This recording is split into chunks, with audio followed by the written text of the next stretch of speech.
Now we will discuss about the coal and iron industry. Now, England was fortunate to that coal and iron. Coal used to be very important at that time because maximum industries used to be run with the steam, and steam used to be generated with the help of coal. So steam technology was the latest technology at that time, and for generating the steam we required what? Heat, and heat was generated at that time from the coal because diesel, petrol, and anything else was not discovered by that time. So coal was the most important energy source at that time, and these were used in the iron and steel industry.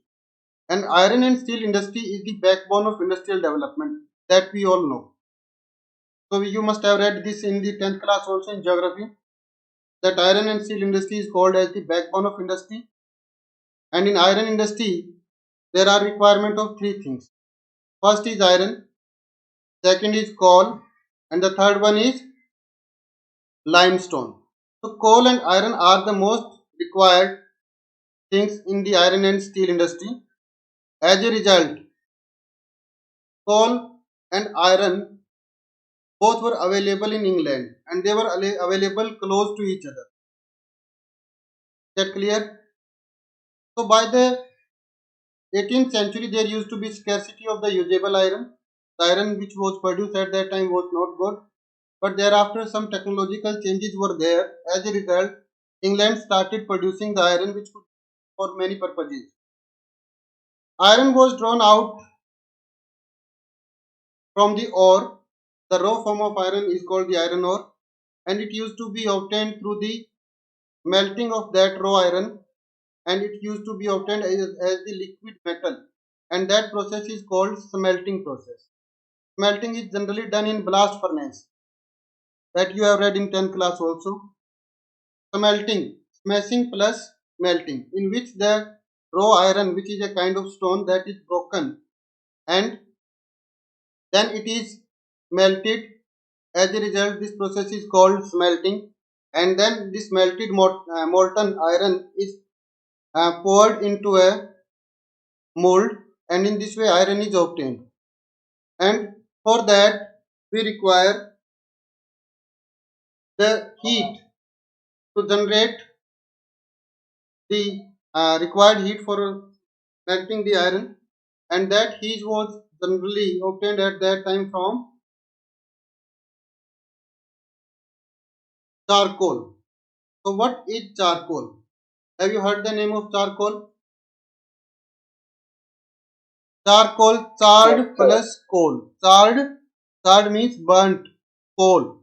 So this is a energy source which used to be obtained from the wood.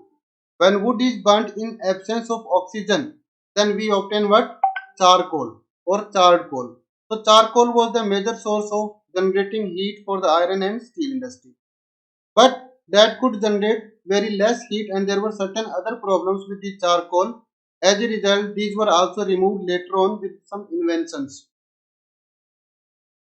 Now you can see that this is another slide upon the coal and iron, and this is the image of Abraham Darby. So there was a family of blacksmiths in England, and that is called Darby family.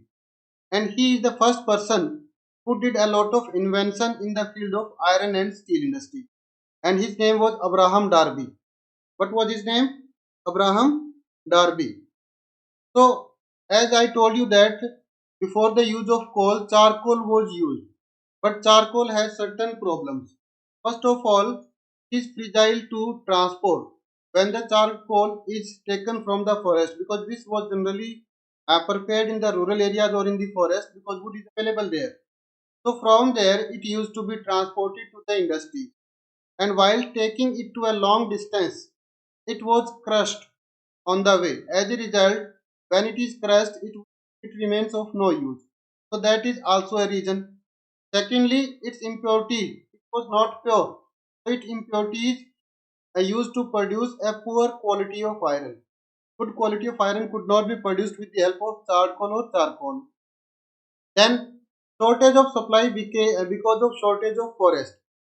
With the passage of time, when the forest used to cut by the people for production of the charcoal, the cover of the forest also reduced. As a result, the supply of charcoal was also affected because of that.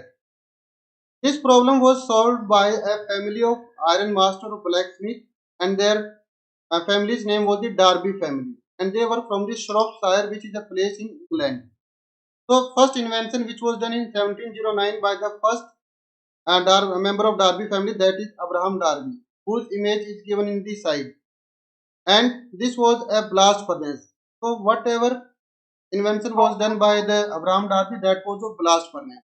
Until date, iron is produced in the blast furnace, and it's used instead of charcoal. Coke. Coke was used in the blast furnace, and charcoal was stopped from the use of as a energy resource. As a result, coke can generate more heat. Coke can generate more heat. So coke was used instead of the charcoal. Coke was derived from the coal.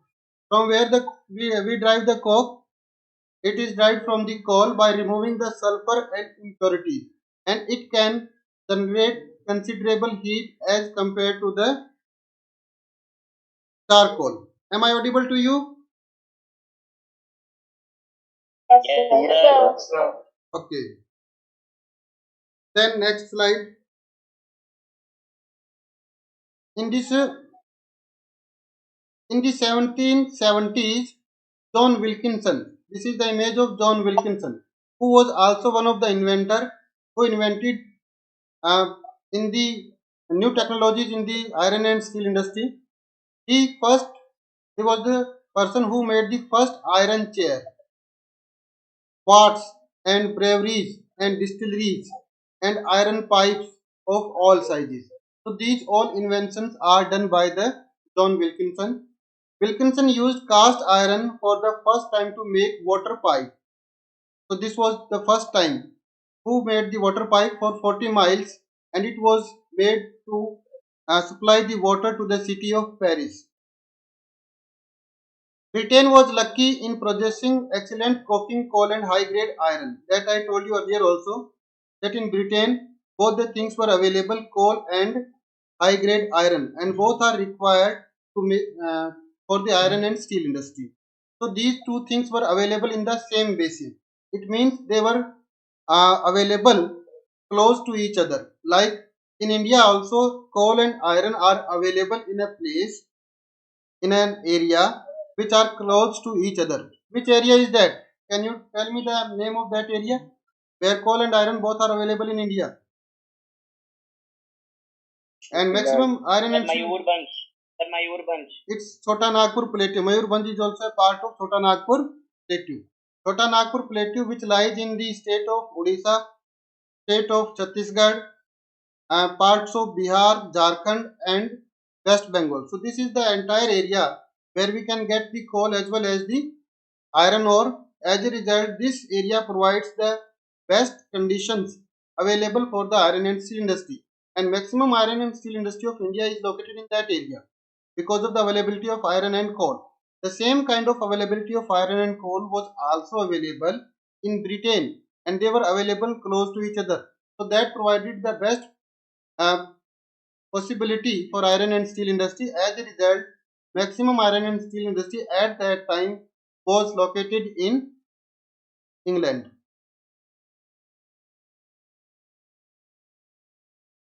Then the further invention was again done by the Derby family, the second member of the Derby family, and he developed wrought iron, and it was less brittle than the iron which was prepared earlier, that was called as the pig iron. Now what is the difference between the wrought iron and pig iron? Wrought iron can be given any shape easily because it is little bit flexible, but pig iron is not that flexible. So pig iron, when we try to give it a shape, it is generally broken because it is very rigid. So wrought iron was prepared by the second Derby, and now things became quite easier to prepare. We can prepare with the help of anything. We can give any shape to the wrought iron. So this invention was done by the second Derby. Henry Cort, he was another person who designed the pudding furnace in which molten iron could be rid of impurities. So now pure iron could be produced with the help of this invention. And the rolling mills, which is used for the steam power, roll purified into bars, so various shapes were given to the iron. Unlike wood, which could be burned or splinter, the physical and chemical properties of iron could be controlled. Earlier, charcoal was used, so that could not be easily controlled, but now the quality of iron could be controlled with the help of the coke which was used at that time. This is the image of a bridge. You can see that this is a bridge. Made up of what? This bridge is made up of iron, and it was made in the 1779 by the third member of the Darby family. Built the first iron bridge in the world in Colebrookdale, where he built this bridge in the Colebrookdale, and it is still in a good condition. So this was prepared by the third Darby. So we have seen that the maximum role was played by the Darby family in iron and steel industry, and it is built upon the river Severn.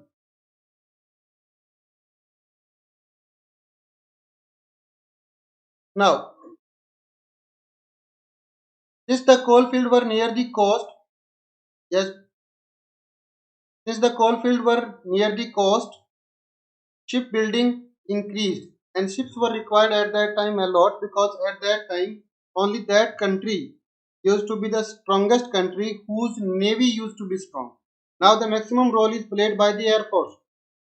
At that time the maximum role in the increasing of the empire or in the expansion of empire was played by the ships. So at that time shipbuilding was a major profession, and it was a major activity by each and every country.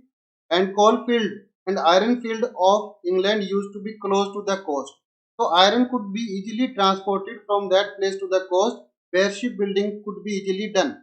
So ships were used at that time for two purposes. First, for the military purpose, and second for the trade. And trade was also very good from the England, because England used to be a major power at that time, and the largest empire at that time was of the British Empire. Like India was also a colony of Britain at that time.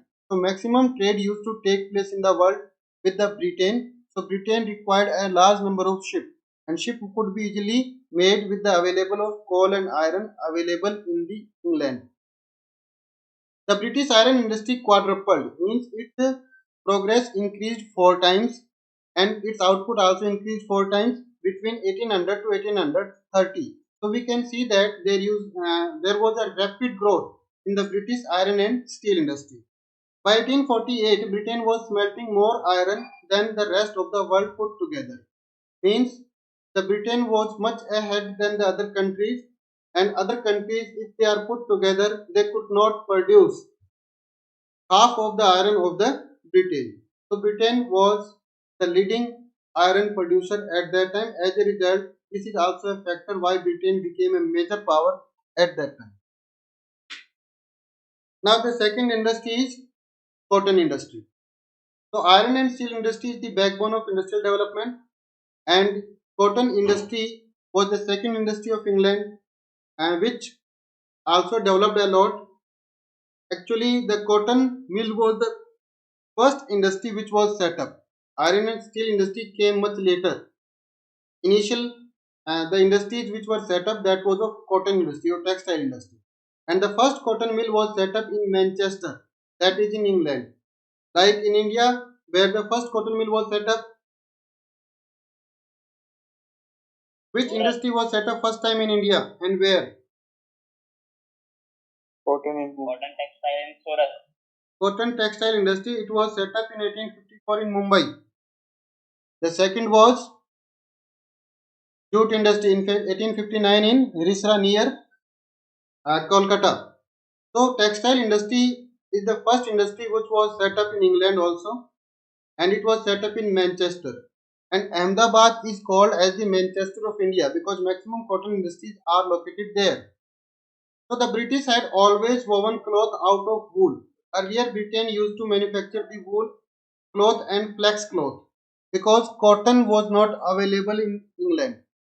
You know that And the climatic condition for cotton, it requires warm climate. It requires 210 days which should be frost free. Means there should not be cold season for at least 210 days. So it's a tropical plant, and you know that England lies in the subtropical area. It lies in the cold area. So the climatic condition of England is not suitable for the production of cotton. But the first cotton mill was set up in England. So from where they have obtained that cotton? Can you tell me from where the England must have obtained the cotton for its cotton industry? Because cotton could not be produced in England at that time, and still it cannot be produced. Sir, imported from India. Yeah, because India was also a colony of England at that time. Apart from India, the US, presently it is US, earlier it was the American continent, and there were a number of colonies which were under the control of England and France. So England used to obtain cotton either from America or India, and because of the availability of cotton in these two places, the first cotton industry was also set up by the England, because they could obtain raw material from these two areas. So from the 17th century, Britain had been importing bales of cotton cloth from India, but it used to be at a greater cost, because the distance between India and England used to be very much. As a result, the cost of the transport was very high. But later on, they chose a different destination of the cotton, and they started producing cotton in another area, and that was America. And later on, maximum supply of cotton to England was done from the America, not from India. English East India Company established political control over India and began to import cloth, raw cotton, which could be spun and woven into cloth in England. Earlier, India was having monopoly of the cotton cloth. Maximum cotton cloth which was worn in the world and which was demanded in the world at that time, that used to go from India. But when the industry was set up in England, now England became a competitor to India, and since the cloth used to be produced in England through the industry, their rate was also very low. So the cotton industry of India declined because of the competition with England, and English cotton mills started growing very fast. So that is also a reason of industrialization of England. Now there were many inventions which were done in the cotton industry which helped the England to become a major cotton producer in the world. You can see that this is the image of a machine which was used for spinning, and it was used in the cotton industry, and it was invented in England. The early 18th century spinning had been so low and laborious that 10 spinners, women, hence the word spinster, were required to supply sufficient yarn to keep a single weaver busy. There are many processes in the cotton industry. Like first of all, cotton balls are separated from the plant. Thereafter, the ginning process where the seeds are separated from the cotton. Then comes the spinning process where the thread is prepared with the help of the cotton. तो cotton से धागा बनाया जाता है, that is the spinning process, and that yarn is used to manufacture the cloth, that is called weaving process. Thereafter weaving process, there is printing process, stitching process, tailoring process, but there are two processes which are done in the industry, that is spinning as well as the weaving process. So at that time, spinning process used to be very slow, and it requires 10 people or 10 spinners to produce sufficient yarn which could be used by one weaver. It means the ratio was 1 into 10. So the industrialists wanted to reduce this ratio. They wanted to engage one weaver with one spinner. So they made some inventions. To make it even more efficient, production gradually shifted from the homes of the spinners to the weaver to the factory. So now spinners earlier used to work from home and weavers used to be in the factories. So the two people were at two different places. The first thing which was done at that time, spinners and weavers were brought together at one place, at one workshop, where they can easily help each other. Apart from that, there are certain other development which took place in the development of industries of cotton textile. First is the flying shuttle. This is the image of a shuttle. It is made up of wood and it is used for weaving. You can see that this is another image of the shuttle. It generally goes in the middle of the yarn and the weaving process becomes quite fast with the help of the flying shuttle. It was designed by the John Kay and it was designed in 1733. With the help of the shuttle, which process would be becoming the faster process? Spinning or weaving? Tell me. Speed of which Spinning. process will be increased? Weaving or spinning? Spinning. Weaving. Because a flying shuttle is used for weaving process, not for spinning process. And actually there was already a mismatch in the spinning and weaving process because spinning was much slower than the weaving, and after the coming of the flying shuttle the weaving process became more faster, so the gap between spinning and weaving increased a lot. So it helped the weaver to weave broader fabric in less time and consequently called for more yarn. So the weaver required now more yarn. Earlier one weaver was able to engage 10 spinners, but with the coming of the flying shuttle now he could engage more spinners and it could not be provided by the spinner in time. As a result, there was a requirement for further invention in spinning process also. Now what invention was done in this spinning thereafter? We will discuss that. So, spinning jenny. so they used spinning jenny. Spinning jenny was invented by the inventors so that there can be a balance between the weaving as well as the spinning process. So this is the image of spinning jenny. It is made up of wood. So it was made by the James Hargreaves in 1765. In this, a single person could spin several threads. Like 10 people used to produce 10 threads. Now one person can produce more than 10 threads or 20 or 30 threads. So one person can do work of 10 or 20 spinners at one time. So in this way, spinning process increased. This provided weavers with yarn at a faster rate. Now weavers were also able to get the yarn at a faster rate than they used to get in the past. In this way, the production of cloth increased many times. And when the production of cloth is increased, then the prices also decreased because more production leads to reduction in the prices. Then further invention was done of water frame. So water frame was another invention which used to make the yarn which was prepared by the spinner. It used to become more stronger with the help of the water frame. And this is the machine for the of water frame which was prepared by Richard Arkwright at that time, and it was invented in 1769. It produced a much stronger thread than before. Now the strength of the thread increased.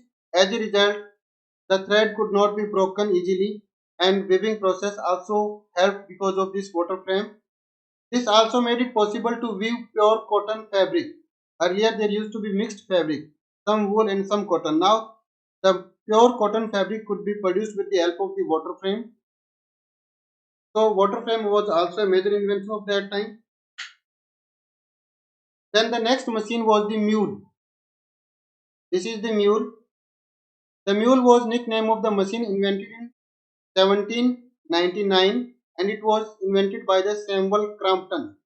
It helped the spinning of strong and fine yarn. So the cloth which used to be produced earlier used to be coarse. Now finer cloth could be produced with the help of the mule, which was invented in 1799. Then comes the power loom. This was also a major invention. It was a kind of automatic machine. It was invented by the Edmund Cartwright in 1787, and this is the power loom. In power loom, weaving and spinning both can be done at one time. This was easy to work. It could be stopped automatically even every time a thread broke and could be used to weave any kind of material. So this kind of liberty could be obtained with the help of the invention of power loom, and there are many small workshops still available in the world and in India where power loom is used. From 1830 onwards, this industry concentrated on increasing productivity of workers rather than bringing new machines. Now this is the map of cotton textile industry of Britain. This industry has two features. First of all, raw cotton to be entirely imported. As I told you that cotton is a plant which does not grow in England. So the cotton had to be imported from other areas. Mainly it was imported from the US and India. And finished clothes which used to be produced at that time, they needed to be exported. So where the finished cloth used to be exported? Can you tell me? Raw cotton used to be imported from India. Then where they used to export their finished good? Yes, tell me the answer. Their market India. as well as India. India. They take raw material Indian from market. India. They used to make finished good and they used to sell it again to India. In this way, there used to be a lot of profit which was earned by England because the rate of the raw material remains very low, but a ready item can be sold at a high rate. So there is a difference between the prices of the raw material and the finished good, and that prices used to generate heavy profit to the England. Britain was able to control over the sources of raw cotton as well as the market. Now India was a source of raw cotton as well as it was also a market of the finished good. And it could be easily controlled by the Britain because Britain used to rule India. So they used to make policies in such a way which used to help the industries of England. And that is also a reason why the English industries had grown at that time. The industry was heavily dependent on the work of the women and the children. So maximum worker in the industries of England at that time used to be the women as well as the children. Why they used to employ the women? Traditionally, women used to spin the thread and they also used to work as the weaver. So they were, and in England also, the women used to work like the knitting of the sweater. So these used to be the work which was generally done by the women. So they were employed in a large number in the industry, and the children were also employed in the large number because generally they used to be slim and they used to be more flexible than the adult. So they were also employed in the industry because the industry was having a lot of machines and they used to be tightly packed. So there was a very little space available within these machines, and a child could move easily from that little space. That's why women and children could be employed in a large number in these industries by the industrialists, and this show the ugly face of industrialization. So women and children who were employed in the industry, they were exploited a lot. So that was the ugly face of the industrialization of Britain. So we will also read in this chapter later on about the effect of the industry upon the lives of the children as well as the women. Any doubt in this topic? No, sir. No, sir. So